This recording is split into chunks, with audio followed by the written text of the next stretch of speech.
o amor perfeito existisse.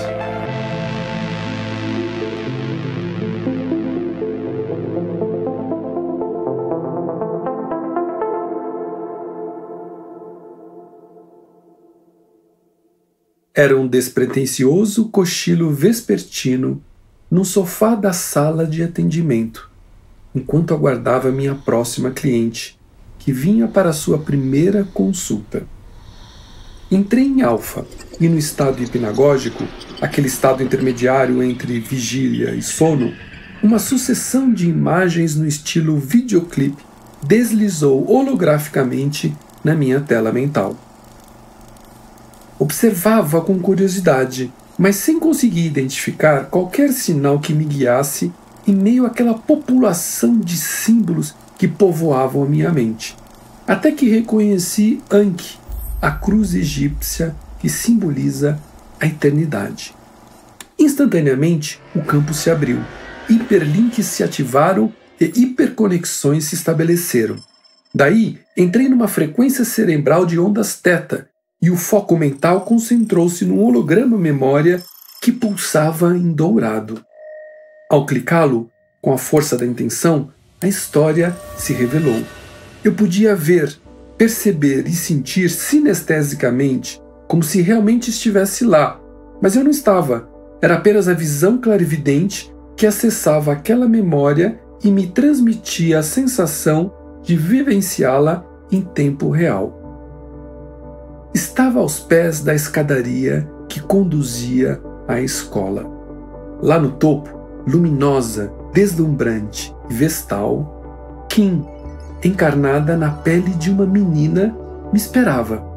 Eu era um menino e, totalmente magnetizado, ascendi pela escadaria em sua direção. A felicidade transbordava pelos meus poros e o ar cantava uma ópera de alegrias. Não havia ninguém mais por ali, apenas nós três, eu, ela e o encanto. Com um sorriso de quem sabia o que estava acontecendo, ela simplesmente me deu a mão. Eu me entreguei sem dúvidas ou medos, apenas segui o fluxo, me sentindo abençoado por estar na presença da minha alma gêmea. Ao nos tocarmos, o fluxo de energia quantificou-se e imediatamente saí do meu corpo, saltando para o astral. Agora eu me encontrava num bosque recheado de nuvens multicoloridas. Kim flutuava à minha frente. Voltamos juntos por entre as cores. E ela me disse: "Você me idealiza, Fábio." "Não, Kim, não, eu não te idealizo não. Você é maravilhosa mesmo." "Eu sou como você. Nós temos a mesma frequência vibratória. Não se iluda tanto com a forma." "Mas não é ilusão, Kim. Você é linda e eu adoro a beleza. Por favor, não me coloque num pedestal, senão não poderemos nos sintonizar adequadamente. Por favor, Kim, me deixe admirá-la. É a melhor maneira de eu me sintonizar com você. Minha alma precisa desse alimento estético. Você sabe disso, não é verdade?" "Eu sei, Fábio. Por esse motivo, não pude estar mais próximo de você até então. Vontade não faltou, mas para o nosso próprio bem, permaneci no backstage, conforme o combinado, até que você passasse por todo o seu processo. Entretanto, sempre estive ao seu lado, no invisível e à distância, emanando luz e consciência para você. Eu sei, Kim, eu sei mesmo disso. Em muitos momentos ao longo desses anos, senti a sua presença perfumada comigo. Eu queria muito te ver e insisti como pude com Ian, mas ele sempre dizia a mesma coisa, para eu parar de sonhar com você e aprender a amar outras mulheres. Eu sei que nós temos uma história juntos, e eu sei que foi no Egito, porém eu não entendo essa nossa distância. Você não se lembra, Fábio?" Como sempre, ao ouvir a senha, a memória se ativava, e imagens, sons e sensações me envolviam como se eu estivesse num cinema 360 graus. A escadaria da escola, que na verdade era uma escola iniciática, era o nosso lugar preferido. Dali, podíamos admirar o vale que nos circundava, nos bronzeando com a luz dourada do sol que se despedia ao final de cada dia. Uma das nossas práticas preferidas era o sun gazing, olhar para o sol poente com o propósito de abrir o terceiro olho. Kim, que naquela altura se chamava Femi, que quer dizer amor, e eu éramos dois jovens estudantes apaixonados pela vida. Ela era filha do grão-mestre da escola e eu, seu aprendiz predileto. Seu pai não impôs nenhuma barreira à nossa união e dizia saber que estávamos predestinados a ser um do outro. Meus pais me levaram para a escola porque eu tinha um olho azul e outro verde. Segundo as crenças locais, aquilo era um sinal de que eu deveria seguir um caminho espiritual e, por acaso, a escola era a mais próxima. Cheguei com 7 anos e logo em seguida minha família inteira morreu numa das muitas pestes que acometiam os povos da região naqueles tempos. A partir daí, a escola e os estudos se transformaram na minha vida, como seriam em muitas outras vidas, como a que vivera centenas de anos depois na Birmânia. Uma das práticas que nós treinávamos na escola era que hoje chamamos de viagem astral. Era a nossa prática preferida e nela fomos iniciados ainda crianças. Nossa amizade, cumplicidade e vontade eram tão intensas que aprendíamos mais rápidos que qualquer um. Nossos professores se surpreendiam com nosso rendimento e com a facilidade com que nos habilitávamos em técnicas que a maioria levava anos para aprender. Nossa receita era simples: dedicação total e amor total. Quando fiz 21 anos e recebi a última iniciação da escola, o pai de Femi autorizou que eu me unisse a ela em matrimônio. Ela tinha 17 anos e nós nos casamos no templo anexo à escola. Nesse dia, recebi um novo nome, Tot, em homenagem ao deus Tot. Com as bodas, Tot e Femi assumiram novas funções e responsabilidades na escola e começaram a ensinar. Femi era a herdeira legítima da linhagem da tradição e estava também sendo preparada para assumir a escola quando seu pai morresse. Ela seria a 9ª geração nessa missão e nossos filhos a sucederiam. Os anos se seguiram e foram de uma notável prosperidade em todos os sentidos, menos um. Com o apoio às ideias e o trabalho de Tot e Femi, a escola modernizou-se, expandiu-se, incorporou novas práticas e atraiu um número cada vez maior e mais qualificado de alunos que vinham até de regiões vizinhas para serem iniciados. A relação do casal se aprofundou em companheirismo, amor e sintonia. A vida era uma bênção e o mundo um parque de diversões. Não havia tristeza ou sofrimento para eles. Tudo florescia na alegria, na harmonia e na beleza. Eles eram felizes e iluminados. 7 anos após o casamento, quando Tot estava com 28 anos e Femi com 24, o pai dela morreu. A transição aconteceu naturalmente, sem nenhum sobressalto, e de acordo com o que já havia sido planejado. Femi assumiu a escola, e Tot a ajudava nos bastidores. Apesar de jovens, estavam muito bem preparados para a tarefa e contavam com o apoio dos outros professores e da grande rede de alunos que os idolatrava. A escola continuou a prosperar e a fama da dupla alcançou o faraó, que começou a demandar seus serviços e atenção.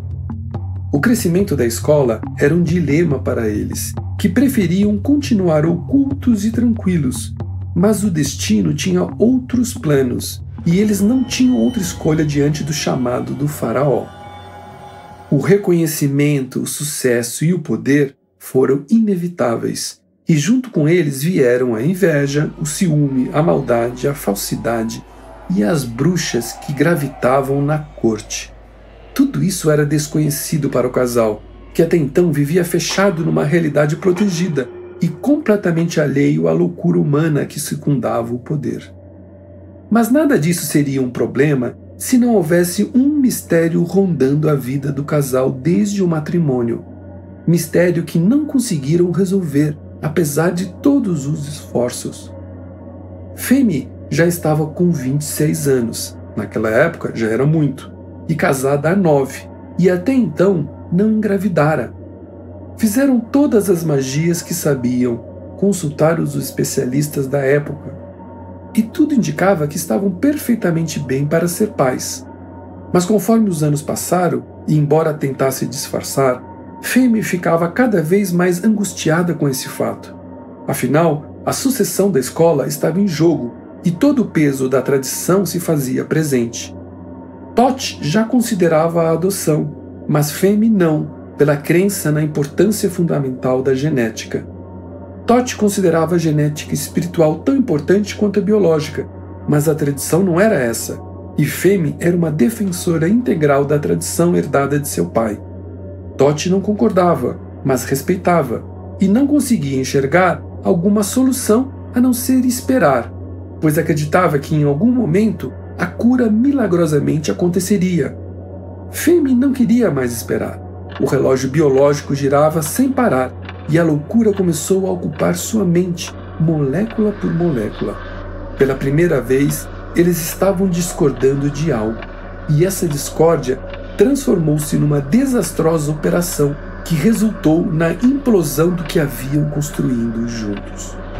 Num ato de fraqueza e coragem, quando Totti estava atendendo ao faraó, Femi deixou-se levar pelos conselhos de uma curandeira, que lhe disse que a única maneira de se livrar da maldição seria ter uma relação sexual com outro homem ao menos uma vez. Femi resistiu o quanto pôde à ideia, mas no mesmo dia sonhou com seu pai lhe dizendo para aceitar esse conselho. Ela então teve uma relação com um viajante que se hospedara na escola por alguns dias. Semanas depois, estava grávida, e tudo estaria bem se a curandeira, manipulada por pessoas da corte interessadas em separar o casal, não tivesse contado a Totti sobre o que acontecera. Sentindo-se profundamente traído e experimentando emoções que jamais havia sentido, Totti enlouqueceu e, no impulso, partiu para um exílio no alto de uma montanha no interior do Egito, sem sequer falar ou se despedir de Femi. Depois de um ano, pensou em voltar, mas ao chegar próximo à escola, ouviu o boato que ela se casara. Triste e solitário, Totti voltou para o exílio. 7 anos se passaram até que Femi conseguisse desvendar o enigma do paradeiro de Totti.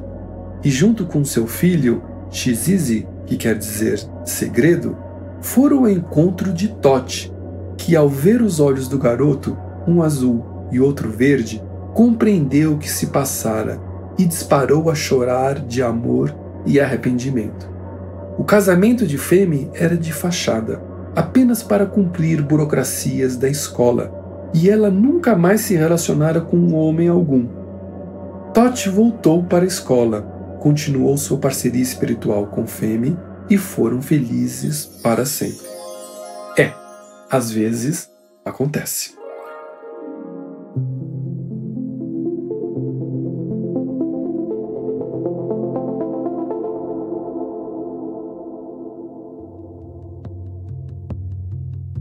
Ao holografar essas memórias, compreendi e curei meus medos ancestrais de traição e desencanto amoroso, além das muitas dúvidas que sentia com relação a casamento, família e filho. Obrigado, Kim, por me libertar dessas memórias. Agora eu compreendo. Desabafei aliviado e emocionado. É uma cura para mim também, Fábio. Muito obrigada por ter seguido seu caminho e criado as condições para que nós pudéssemos apagá-las juntos. Eu sinto muito a sua falta, Kim. É um vazio no coração que só se preenche quando estou com você. Por que você não nasceu junto comigo nessa vida? Perguntei intrigado com a nossa separação. Nós já somos um, Fábio. Nós já somos um, meu amor. Nós já conquistamos tudo que um casal poderia conquistar juntos. Já aprendemos todas as lições que tínhamos de aprender juntos. Agora é hora de você compartilhar o que aprendeu com a humanidade. Não havia motivo algum para estarmos juntos nessa vida novamente. O propósito agora é algo muito maior. É um amor espiritual, é um amor coletivo, é um amor pelo todo. Mas até hoje, embora já tenha apaixonado e amado muitas mulheres, Kim, nunca tive com ninguém essa conexão que eu sinto com você. Parece que sempre falta algo. Parece que sempre eu me aproximo, quase chego lá, mas sempre falta uma pecinha, falta um link, falta uma coisinha última para alcançar essa conexão total. É exatamente esse o seu aprendizado, Fábio. Estabelecer essa conexão plena com todas as mulheres do mundo. Você não veio essa vida para viver um amor humano apenas. Você veio para aprender sobre um amor universal. Você veio para amar todas as pessoas. Mas a humanidade é grande demais, Kim. Todas as mulheres do mundo é gente demais. Essa missão é impossível. Eu não tenho a menor condição de realizar isso. Isso me parece algo maníaco. É megalomaníaco reagir, cansado de receber desafios cada vez maiores e aparentemente inalcançáveis. Meu amor, preste atenção que é muito simples. Para amar todas as mulheres do mundo, ame uma mulher totalmente, assim como você me ama. E para amar a humanidade inteira, basta você se amar inteiramente. Não é preciso ir longe, não é preciso fazer força, não é preciso sofrer. Ame a si mesmo 100% e você automaticamente estará amando o mundo todo. Esse é o caminho. Amor próprio. Naquele instante, o cenário ao nosso redor arredondou-se. Havia apenas uma luz violeta nos envolvendo. Nossos chakras entraram em sync numa hiperconexão energética, atômica e nuclear fantástica. Um influxo exorbitante de energia rosa espiralou ao nosso redor e acordou bilhões e bilhões de moléculas em nossos corpos e cantaram uma imensidão de prazeres indizíveis. Finalmente, Kim e eu nos amamos como dois amantes em pleno astral. Acordei em êxtase e com o coração em prantos.